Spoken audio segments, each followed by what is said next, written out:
স্কটল্যান্ডে যাওয়ার জন্য train late হয়ে আমাদের একটা সাপে বর হয়েছে। Hello friends and family, welcome to another blog of বিলেতে বিরাজ। ড্রাইভার না আসার কারণে ট্রেন যেহেতু 2 ঘন্টা লেটে এসেছে, তাই সেই জন্য আমাদেরকে ট্রেন কর্তৃপক্ষ থেকে কম্পেনসেশন দেবে। তার জন্য ট্রেনের টাইমের ডিটেলস আর সব কিছু দিয়ে যদি মেল করা হয় তাহলে রেল কর্তৃপক্ষ থেকে কম্পেনসেশন পাওয়া যায়।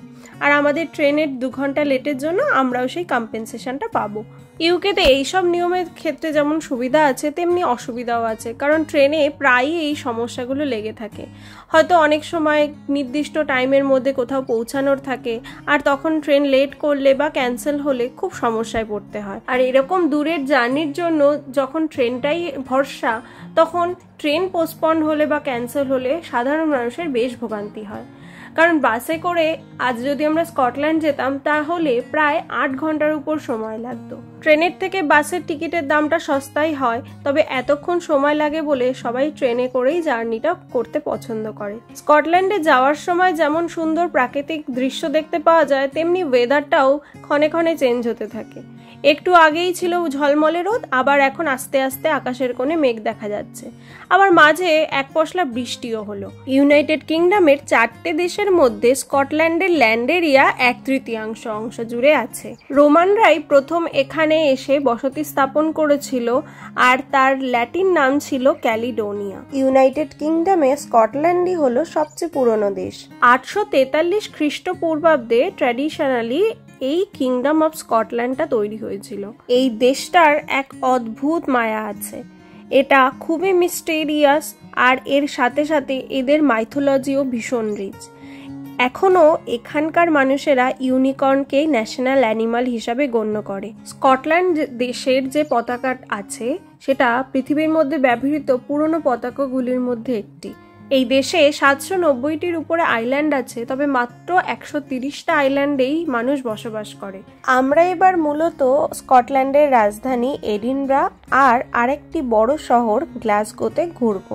1437 সাল থেকেই এডিনব্রা ছিল স্কটল্যান্ডের রাজধানী, আর পৃথিবীতে বিশেষত ভুতুড়ে শহরগুলির মধ্যে একটি শহর হলো এডিনব্রা। এনসাইক্লোপিডিয়া ব্রিটানিকার নাম আমরা হয়তো সকলেই শুনেছি। 244 বছর ধরে এনসাইক্লোপিডিয়া পাবলিশ হয়ে চলেছিল, আর এর উদ্ভব হয়েছিল এডিনব্রা শহরেই। এই শহরের 75% বিল্ডিংই লিস্টেড বিল্ডিং। এডিনব্রা শহরে 2টো পোর্শনে ভাগ করা হয়, the old and the new towns. আর এই পুরো শহরটাকে 1995-এ ওয়ার্ল্ড হেরিটেজ সাইট হিসাবে গণ্য করা হয়। শহরে ঢুকতে না ঢুকতেই ট্রেনের জানলা থেকেই দেখতে পেলাম শহরের প্রথম লোকেশন এডিনব্রা ক্যাসেল। এই পুরো ক্যাসেলটা একটা পাহাড়ের উপর রয়েছে। বন্ধ হয়ে যাওয়া এক আগ্নেয়গিরির উপরে তৈরি হয়েছে এই সুন্দর ক্যাসেলটা। ট্রেনের জানলা থেকেই এই সুন্দর ভিউটা দেখতে পেলাম, পাহাড় সাথে ক্যাসেল। আর তারপরে ফাইনালি পৌঁছে গেলাম স্কটল্যান্ডের রাজধানী এডিনব্রার ওয়েভারলি স্টেশনে। এক স্কটিশ রাইটারের লেখা উপন্যাসের নাম অনুসারে এই স্টেশনের নামকরণ করা হয় ওয়েভারলি। পুরনো দিনের স্ট্রাকচার এবং পুরনো দিনের আর্কিটেকচারে সুন্দর করে সেজে উঠেছে এই স্টেশনটি। ইংল্যান্ডের অনেকগুলো স্টেশনই ঘুরে দেখেছি, তবে এরকম সুন্দর স্টেশন কিন্তু আগে চোখে পড়েনি। স্কটল্যান্ডের স্টেশনগুলো কিন্তু ইংল্যান্ডের স্টেশনের থেকে অনেকটাই অন্যরকম দেখতে। খুব ব্যস্তবহুল এই স্টেশনে বসার জায়গাটাও বেশ অন্যরকম লাগলো। স্টেশনে নেমেই প্রথম কাজ ছিল আমাদের খুঁজে বার করা কোন পথ থেকে বেরোলে আমরা খুব কাছাকাছি পৌঁছে যাব রয়্যাল মাইলের কাছে। রয়্যাল মাইলে একটা দোকানে আমাদের লাগেজ ড্রপ করতে হবে, আর সেটার জন্য আমরা প্রি বুক করে রেখেছি, তাই খুঁজে নিচ্ছি কোন পথে গেলে সেই দোকানটা কাছে পড়বে। লাগেজ আছে বলে লিফটে করেই আমরা চলে গেলাম। বিশাল বড় একটা লিফট ছিল, প্রচুর লোক ঢুকতে পারবে এখানে। আর তারপরে বেরিয়ে এলাম রাস্তার কাছে। বেরিয়েই দেখলাম খুব সুন্দর একটা হোটেল। আশেপাশে চোখ ঘুরিয়ে দেখলাম যে বিল্ডিংগুলো সবই প্রায় পুরনো দিনের, আর এই কারণেই এই সিটিটা ওয়ার্ল্ড হেরিটেজ সিটি। স্টেশন থেকে বেরিয়েই গুগল ম্যাপে সার্চ করে খুঁজে খুঁজে চলে গেলাম রয়্যাল মাইলের কাছে। সেখানে লাগেজটা ড্রপ করে আমরা লাঞ্চ করে নেব। শহরটা বেশ উঁচু নিচু রাস্তা দিয়ে ঘেরা, আর বেশ খানিকটা হাঁটতে হয়। আর এখানে হাঁটা ছাড়া সেরকম গতিও নেই। বেরিয়েই চোখে পড়লো এখানকার বাস। লন্ডনের মতো এখানেও রুফটপ খোলা বাস কিন্তু আছে। তো এই দোকানে লাগেজ স্টোরেজের ব্যবস্থা আছে। তো এই গ্লোবাল নিউজ দোকানটাতেই আমরা লাগেজ ড্রপ করলাম। আর আসার পথে দেখতে পেয়েছিলাম গোর্খা নামে এই ইন্ডিয়ান এবং নেপালি রেস্টুরেন্ট। তো আমাদের প্রথম কাজ ছিল যে আগে লাঞ্চ করে পেট পুজোটা সেরে নেওয়ার। এই রেস্টুরেন্টের অ্যাম্বিয়েন্সটা এত সুন্দর ছিল যেন বসে আছি নেপালেরই কোনো এক রেস্টুরেন্টে। চারিদিকে নেপালের বিভিন্ন সুন্দর সুন্দর জায়গার ছবি এবং এখানকার ইন্টেরিয়ারটাও ছিল সেই ধাঁচেই। কাঠের শেড করা এবং যেভাবে সাজিয়ে রেখেছিল একদম মনে হচ্ছিল নেপালি কোনো রেস্টুরেন্টে বসে আছি। নেপালি খাবারের সাথে সাথে ইন্ডিয়ান খাবারও ছিল অনেক। তো আমরা বেছে বেছে কিছু ইন্ডিয়ান খাবারই চুজ করলাম। একটা প্ল্যাটার নেওয়া হয়েছিল আর সাথে নিয়েছিলাম মোমো। এদের প্লেটিংটা এত সুন্দর ছিল যে প্লেটিং দেখতেই খুব ভালো লাগছিল আর খাবার তুলে খাবারই ইচ্ছা হচ্ছিল না। ল্যাম্ব শিক কাবাব, চিকেন কাবাব আর ফিশের একটা গ্রিল প্রিপারেশন ছিল। মেন কোর্সে নিয়েছিলাম নান আর চিকেনের একটা প্রিপারেশন।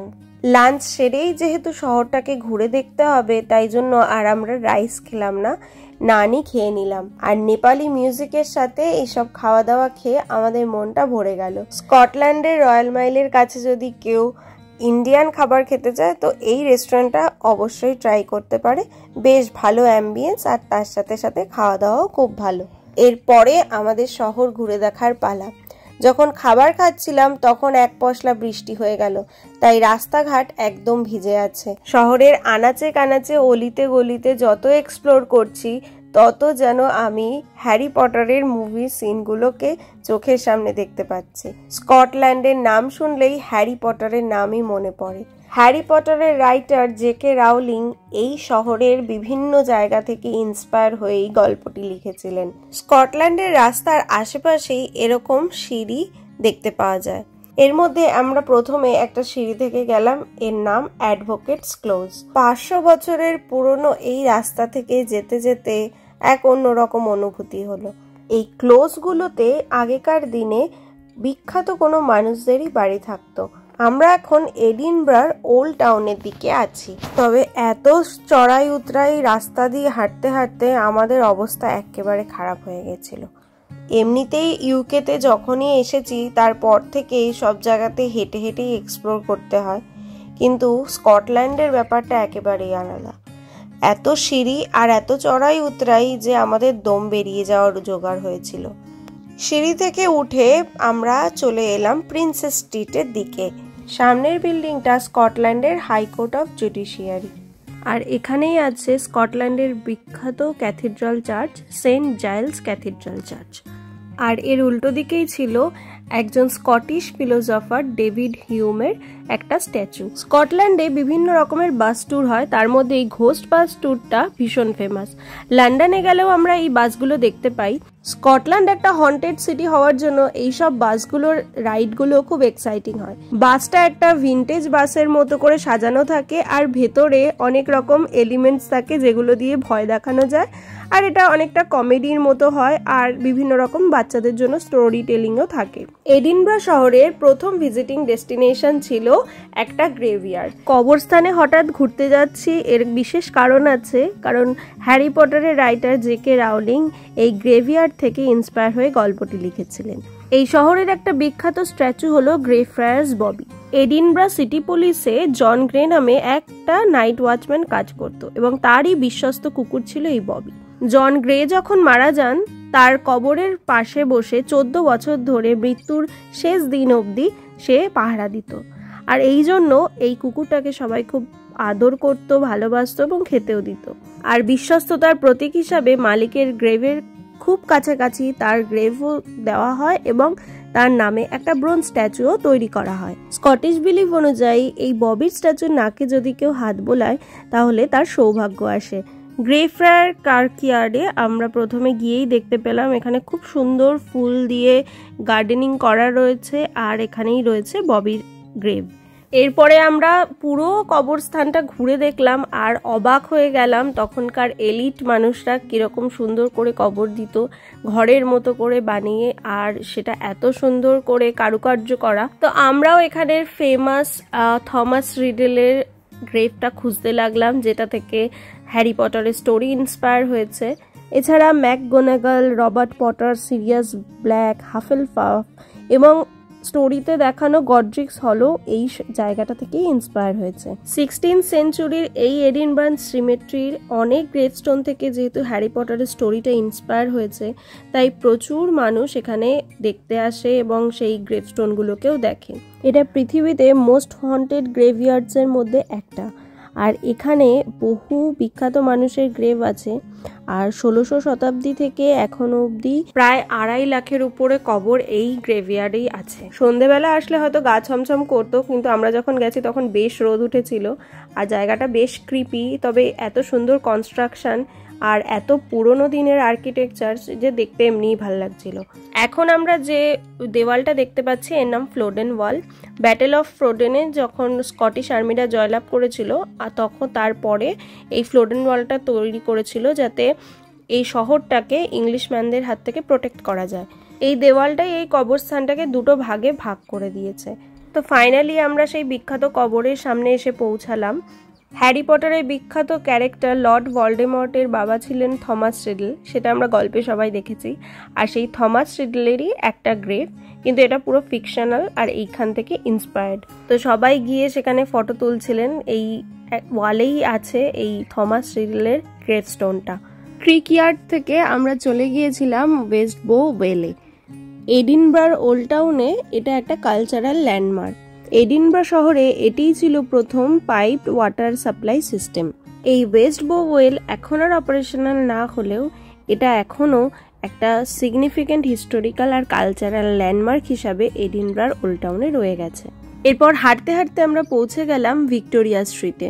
এটি একটা ওয়ার্ল্ড হেরিটেজ সাইট, আর এর আরেকটা সিগনিফিকেন্স আছে। হ্যারি পটার গল্পে এবং হ্যারি পটার মুভিতে আমরা যে ডায়াগন অ্যালির উল্লেখ পাই, সেই ডায়াগন অ্যালি কিন্তু এই স্ট্রিট থেকে ইন্সপায়ার হয়েছে। স্ট্রিটটা খুব কালারফুল, এত সুন্দর সুন্দর ফুল দিয়ে ডেকোরেট করা, আর এই রং বেরঙের ভাইব্রেন্ট কালারের বাড়িগুলো দেখতে আরো চমৎকার লাগছিল। এই রাস্তাটা ট্যুরিস্টদের কাছে বেশ জনপ্রিয়, আর এখানে একটা লাইসেন্স হ্যারি পটার মার্চেন্ডাইজ আছে, মানে এখানে হ্যারি পটার সংক্রান্ত সমস্ত জিনিসপত্র পাওয়া যায়। তো আজকে এখানে অনেকক্ষণ ঘোরাঘুরি করলাম, বেশ ভালো ছবি আর ভিডিও তুললাম। সেদিন আরও কিছু জায়গা আমরা এক্সপ্লোর করলাম। তবে আজকের ব্লগটা এখানেই শেষ করছি। নেক্সট ব্লগে শেয়ার করব আর কোন কোন বিখ্যাত জায়গা আমরা ঘুরে দেখলাম এডিনবার্গে। ভিডিওটি কেমন লাগলো কমেন্টে অবশ্যই জানাবেন, আর ভালো লাগলে লাইক করবেন। সবাই সুস্থ থাকবেন, ভালো থাকবেন, সাবধানে থাকবেন আর অনেক আনন্দে থাকবেন। দেখা হবে নেক্সট ব্লগে। আজ বিদায় নিচ্ছি আমি বিদিশা, ম্যানচেস্টার থেকে। Stay tuned and thanks for watching. Bye bye.